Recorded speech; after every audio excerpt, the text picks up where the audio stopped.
Salut tout le monde, on se retrouve aujourd'hui pour un C'est lundi que lisez-vous. Donc comme il fait beau, je me suis dit qu'on ferait la vidéo dehors. Donc désolée si vous avez le bruit des camions qui passent et d'autres voitures, les pompiers, n'importe. J'espère que ce sera pas trop dérangeant, mais bon, je me suis dit que ce serait quand même plus agréable dans un cadre un peu champêtre. Ce qui n'a rien à voir avec mes lectures d'ailleurs, mais bon, c'est pas grave. Alors on va tout de suite commencer. Parce que j'ai lu en début de semaine, c'était ma lecture en cours la semaine dernière, donc il s'agit de La prophétie de Nostradamus de Teresa Breslin, paru, je ne sais plus encore une fois, aux éditions Milan. Que dire de ce livre? J'ai beaucoup aimé. C'est pas un coup de cœur, parce que je suis pas non plus restée haletante devant le livre. Ça n'a pas été comme certaines autres lectures, comme Night School par exemple, qui m'avait vraiment tenu en haleine pendant une journée et j'avais pas pu le quitter. Là, je l'ai lu en plusieurs jours, j'ai pu m'arrêter, tout ça. Mais c'était une excellente lecture, l'histoire m'a énormément plu, j'ai trouvé qu'il y avait beaucoup d'originalité. Ça mêle la réalité et la fiction, donc c'est pendant le XVIe siècle, pendant le règne de Catherine de Médicis et Charles X. Et en fait, le personnage principal, Mélisande, se retrouve, on va dire, personnage central d'une prophétie, donc de Nostradamus, et elle doit sauver le roi, en fait, d'une catastrophe, c'est-à-dire qu'en fait, l'histoire, la prophétie annonce, on va dire, c'est écrit à la fin, comment ça s'appelle? Excusez-moi. Bon, j'ai un trou, c'est pas grave, mais bref. Donc voilà, et il y a une autre prophétie qui d'ailleurs arrive à la fin, dont je vais pas vous parler, mais c'est totalement d'actualité, donc ça m'a fait bien rire. Quoi qu'il en soit, il y a énormément d'émotions dedans, pas mal d'actions, pas mal de péripéties, on voyage énormément à travers ce livre, donc vraiment c'était une très belle lecture et je la conseille si vous la connaissez pas, une belle lecture jeunesse qui en plus vous rappellera votre histoire de France, parce que là moi pour le coup j'avais tout oublié, donc voilà, c'était très bien. Donc ensuite j'ai lu le livre de Saskia, le tome 1, Le Réveil de Marie Pavlenko. Que dire de cette lecture? J'ai adoré, mais c'est pas un coup de cœur. Et il y a quelques trucs qui m'ont dérangé dedans. Déjà, donc c'est l'histoire. C'est une jeune fille. Donc déjà l'histoire se passe à Paris. Donc ça par contre c'est pas mal. Bon, Paris et les alentours. Maintenant, l'histoire entre Saskia et Todd. Donc Todd c'est le garçon qu'elle va rencontrer et dont elle va tomber amoureuse. Pour moi, elle est totalement pas crédible. Je veux dire, elle le voit une fois ou deux. Elle lui a jamais parlé presque. Et genre, elle est amoureuse de lui. Et j'ai pas compris. J'ai pas compris comment c'était possible. J'en ai discuté avec certaines personnes qui m'ont dit que c'était exactement la même chose dans Twilight, ce que je ne suis pas totalement d'accord parce que malgré tout, elle tombe quand même amoureuse au bout du, on va dire 10e chapitre, il me semble. Là, c'est vraiment super rapide. En plus, on peut vraiment pas dire qu'il y a des passages où ils se parlent vraiment. Donc j'ai trouvé ça un peu gros quand même. Ensuite, il y a quelques petits détails qui m'ont dérangé au niveau de l'écriture, comme par exemple les répétitions. À chaque fois, vous savez que c'est quelque chose que j'aime pas du tout. Et quand on se retrouve dans l'esprit de quelqu'un, c'est ça le problème de la première personne.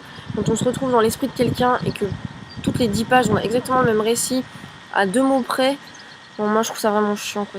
Désolée de cette vulgarité, mais je veux dire, à la limite, faire un livre plus court et on s'en fiche, quoi. C'est pas bien grave. Voilà, on a compris que soit elle était, soit elle est frustrée ou pas contente, enfin n'importe. Mais je veux dire, on l'a compris, quoi. C'est pas besoin de le rebâcher à chaque fois. Mais au-delà de ça, j'ai beaucoup aimé. Le problème, en fait, de cette histoire aussi, c'est que elle ressemble énormément à... Je suis désolée pour le bruit, je vous avais prévenu.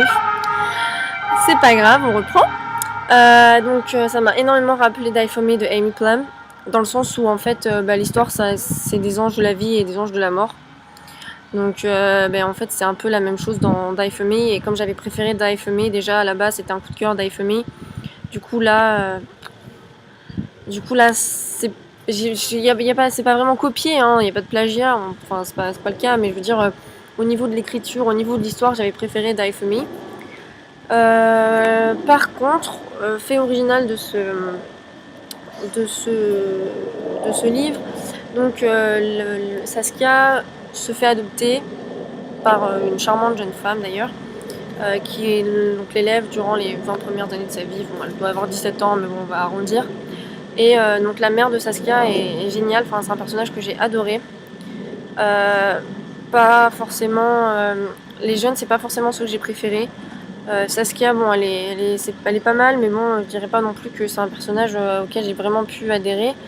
Et en plus, par exemple, elle change de lycée, et sa meilleure amie part en Inde, où d'ailleurs l'action va se passer à la fin.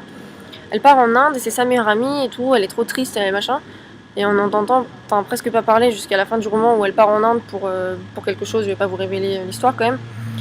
Et en fait, ses nouveaux amis, donc Domiti et Antoine, je crois qu'il s'appelle, c'est ses nouveaux meilleurs amis. Et c'est là où peut-être, je trouve, il y a une limite au roman jeunesse, c'est que je veux dire, c'est pas du tout une preuve d'amitié qui donne envie, quoi. Je veux dire, si t'as un ami qui part à l'autre bout du monde, moi, je serais triste, quoi.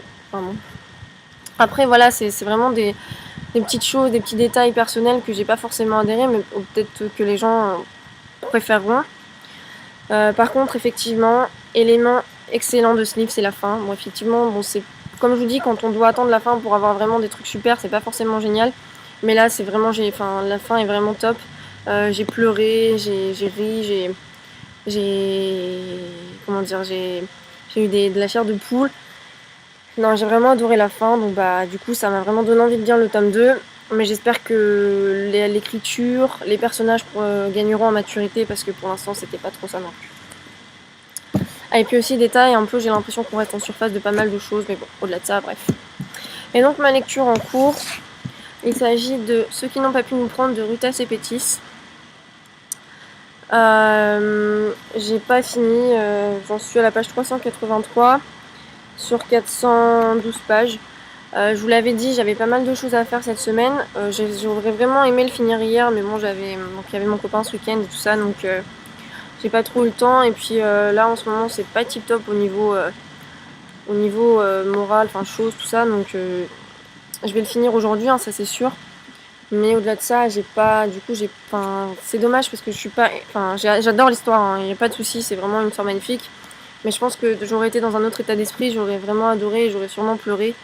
Parce que c'est une histoire très triste, hein. C'est pendant le règne de Staline, pendant la guerre 39-45.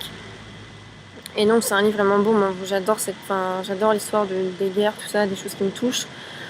Et il y a vraiment des phrases super poignantes dans ce livre. L'auteur, j'ai l'impression qu'elle essaye de vraiment nous plomber le moral. Mais au-delà de ça, étant donné que j'ai plein de choses en tête, j'ai pas réussi à lire le livre aussi vite que j'aurais pu. Je suis pas rentrée dans l'histoire autant que je l'aurais aimé.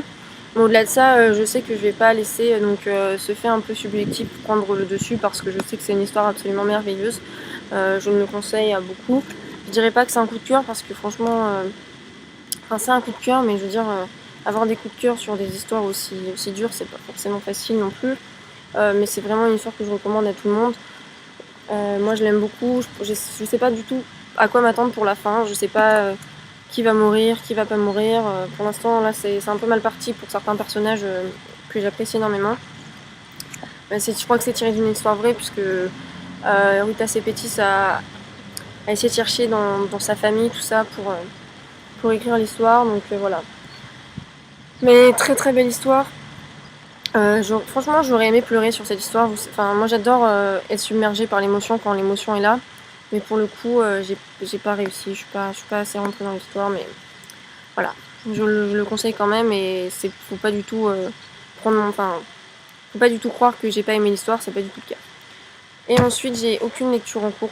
J'ai aucune lecture à venir de prévue pour cette semaine. Comme je vous l'ai dit, je suis pas du tout dans le mood pour l'instant. J'ai pas envie de me donner j'ai pas envie de me donner un objectif particulier.